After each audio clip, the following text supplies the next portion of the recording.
Hey guys, Jennuine Love checking in with an impromptu spirit inspired video.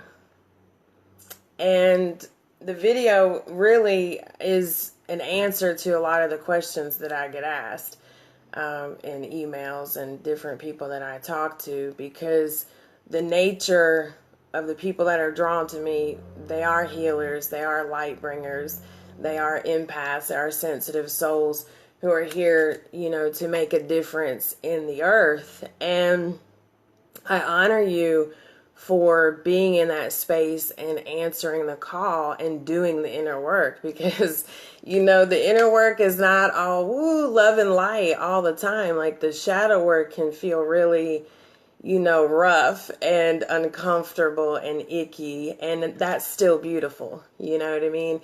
And one of the things that I get asked a lot, or is talked about a lot, is understanding the balance. Balance, we're all striving for balance all the time, right? But there's got to be a balance between taking care of ourselves, like loving ourselves, and serving others. Because you've heard it said, you can't pour from an empty cup. Like, you cannot do that. What are you going to give me to drink if there's nothing in your pitcher? You know what I mean? So how do you find the balance between actually loving yourself and honoring your needs, and also serving others? Because that's what, we're here to do. We're all here to ultimately serve in some way the humanity of our planet. And how that looks for you, it might be different, is going to be different than how that looks for me, and vice versa. And all of it is necessary, and all of it is beautiful. But what I'm running into and what I'm seeing, even reflected in my own life and those around me, is that there are people, right, who are believing that the best way to serve is to sacrifice the self. You know what I mean? To put your needs last on the list and serve. And no, like, that is not only not the most beneficial way for you to serve others, it is the least beneficial way for you to love and honor and serve yourself, right? And we know that every single person is a reflection of us. It's a mirror back, And what I found in my own personal life, this is what I was, like, my pattern that I was caught up in. I was saying no to myself, right? I would say no to myself in order to say yes to other people that I loved and adored and wanted to, be of service to and be of help to. And then, whenever that got mirrored back to me, for me wanting something from them and them saying no to me, it was like, I was really triggered. I'm like, wait a minute. I said no to me to say yes to you, and now you're saying no to me to say yes to you. And it was like all of my guides and angels just swooped down in that moment. Was like, tick, tick, tick, hey, wake up. Look, there's a lesson here. And that lesson is, you are teaching people how to treat you. You are actually telling the universe what you feel worthy of. You know what I mean? And in that moment, I realized that I'm saying no to myself to say yes to you, and then feeling bad when you're saying no to me. But that's how the law of attraction works, right? And so then I began to, set boundaries and start honoring myself more, say, yes, I want to help and I want to be of service to you. And also I get to make sure that my needs are met, and that I am, taking care of myself, and that I'm in a space to be of great service to you, right?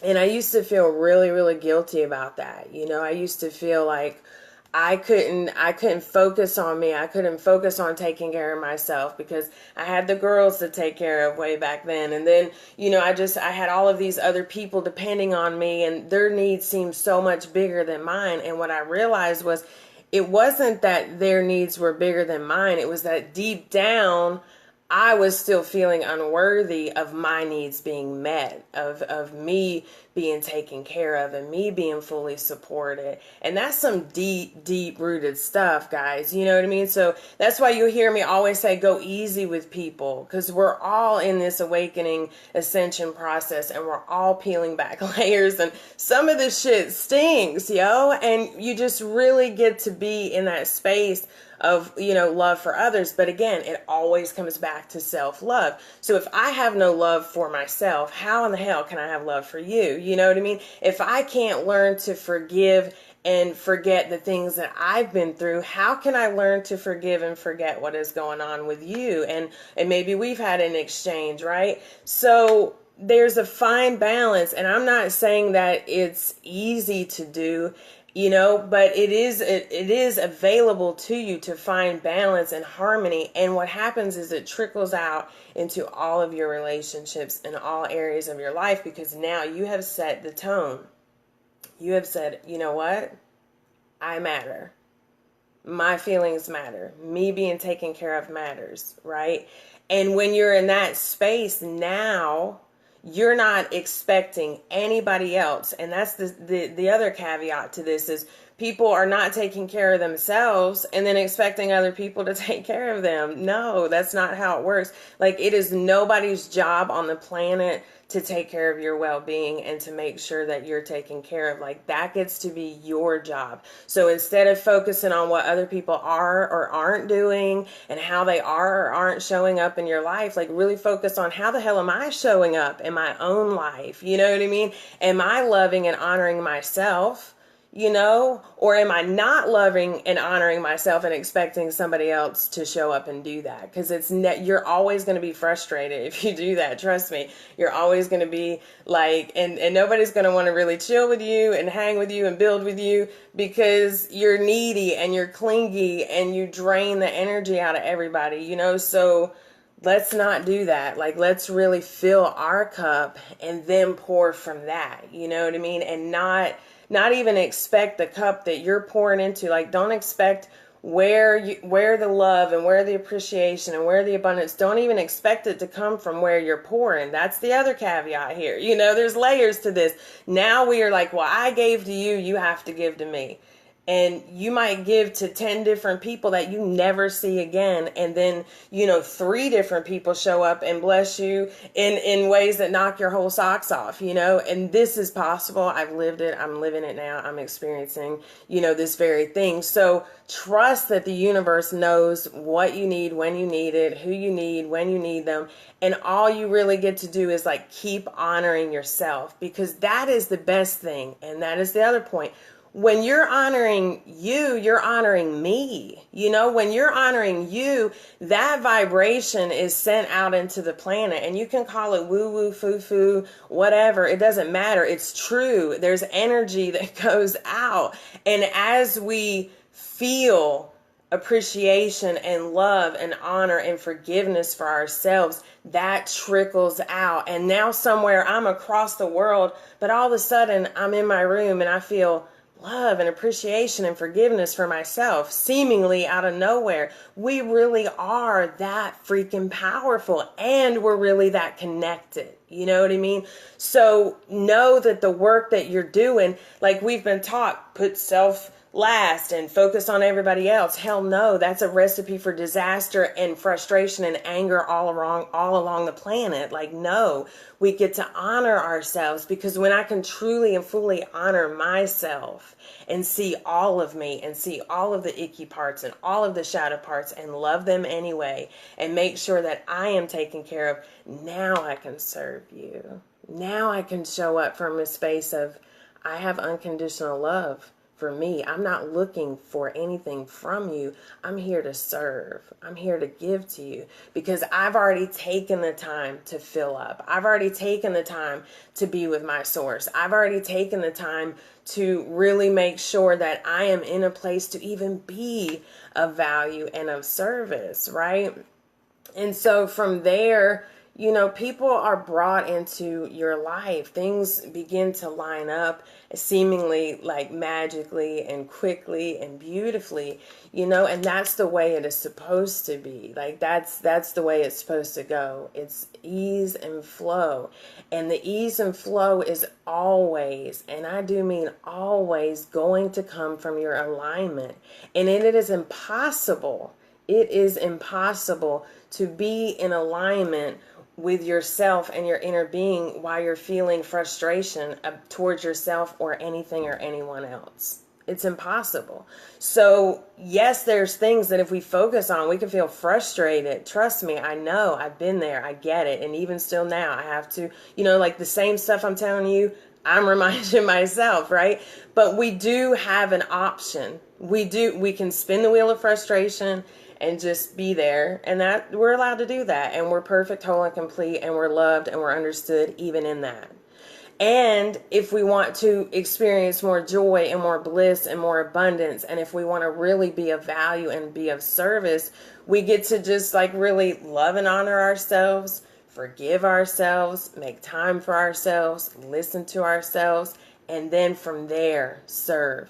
And again, when you are in that space, you are serving. When you're sitting, meditating, doing the inner work in your yoga practice, yes, you're doing it for you. You are taking care of yourself. But guess what? All the way across the globe, wherever I am, I'm benefiting. I'm benefiting from your self-love practice and vice versa.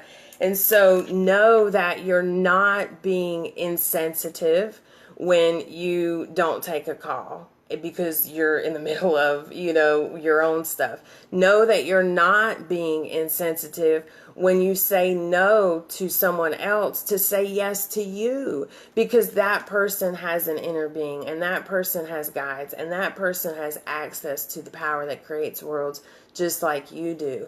And you're not doing them a favor, even in the short term, and definitely not in the long term, by denying your needs and what is right for you in order to do what you think that they need you to do. You know what I mean? That's not the way to be of service. And so when you allow yourself to really, really get this and embrace it, you benefit me, you benefit the planet, and you sure benefit yourself and all those that, you know, come into contact with you. So I just really want to encourage you, like wherever you're at, yes, we are healers. We're light workers. We are teachers. We are leaders, and we are powerful. Absolutely. Like that's a given. And in order to really be the most effective that we can be, we get to make numero uno us. Like number one, my self-love care, my practices need to come first so that I can effectively be of service to you, right? So that's all I was going to share. When I feel the inspiration, I'm learning how to just go with it. These lives still make me crazy nervous. But hey, Britta, Jerry, you guys joining in, Dave. You know, I'm open to questions. If you guys have any questions or want to share anything, I'm open to stay and chat for a minute. Because, you know, like I say all the time, we are in this together. And that's such a passion of mine. And I get emotional thinking about it. Like, I'm an uplifter. Like, that's just who I am to the core of my being. I'm an uplifter. I'm an encourager. I inspire people. But I never want people to be like, oh, I want to be like Jen. Because if you say that, then I've failed. Like, I want you to be like you. I want you to take care of you. I want you to honor what is true for you and show up authentically so that I can see the real you and benefit from the real you and love the real you. You know what I mean? Howdy. You guys got any questions? Anybody want to chat? Hey guys, I'm still learning how to communicate with the live. I usually just try to stare straight ahead and record the video. But if you guys don't have any questions, I'm going to jump off here for this evening, and I hope that what I've said is of service and of value and that it resonates, you know, and I really do see our planet really, really coming together, and we get to honor ourselves. Like, that is such the first step, because we can't feel really love and honor for our brothers and sisters until we've mastered that for ourselves. And we can't really feel love and honor for the planet and the animals and all the beings here until we've mastered that for ourselves, you know. And it's really, really important that we do that so that we can be of service to the entire, you know, planet. Okay, you don't have a question, but thank you. Oh, I thank you for tuning in, because it's nerve-wracking. Like, when you're, you know, stepping out and sharing, you know, I still like hear this stuff, you know, like, oh, da da da. But I'm like, you know, I'm going to do it anyway, because it's more important that we come together right now than that we sit and be nervous. You know what I mean? Like, we don't have time to be nervous anymore. We have time to just, Hector's saying, how do I integrate my masculine and feminine better? Well, there are numerous ways to do that. You know, I'm not an expert in that by any means. I do know that you can do like alternate nostril breathing. And I'm actually thinking about doing a video on this particular thing, so stay tuned for that. And just message me. I can link you some information on that. But also, there's certain music, you know, mantras that you can listen to. There's certain sound frequencies that you can listen to. And I'm a fan of the stones and the crystals. I don't know right off the top of my head which one would work for that, but I know that there is one, and probably several. So if that's something you're open to, definitely look into that. There's a whole lot of good stones out there. Anybody have any questions? Hey, Jerry. I love you guys so much. This Facebook Live thing is fun. It's nerve-wracking, but it's just as fun as it is nerve-wracking. It's like, once you're in Facebook land, you're there forever, you know? All right, guys. I hope that, Hector, I don't feel like I answered your question, but you'll have to do your own research, is what I'm saying. I just pointed you in the right direction. But stones and mantras and like healing frequency tones is what I would recommend. And then the alternate nostril breathing. Now, I can send you something for that. You're welcome. Just email me or message me on here after the thing, and I'll email you back the alternate nostril breathing. So I am going to sign off. Hey, this has a thing where I can bring people on camera, but I wouldn't dare do that unless you guys ask, but that would be fun. I might try that one of these days. All right, I'm going to sign off for now. Sending you guys so much love. Remember to take deep breaths always. Deep breath in, just counts to 3 throughout your day. You know, there's a lot of stuff, a lot of energy, a lot of, you know, things that are transforming, and it's beautiful. Expansion is beautiful. And just love yourself, love others, be easy about it, you know, and just really allow yourself the permission, give yourself permission to take care of you first. And that is going to be so beneficial on your path, on my path, and on the path to world peace. Okay, love you guys. Till next time. Namaste.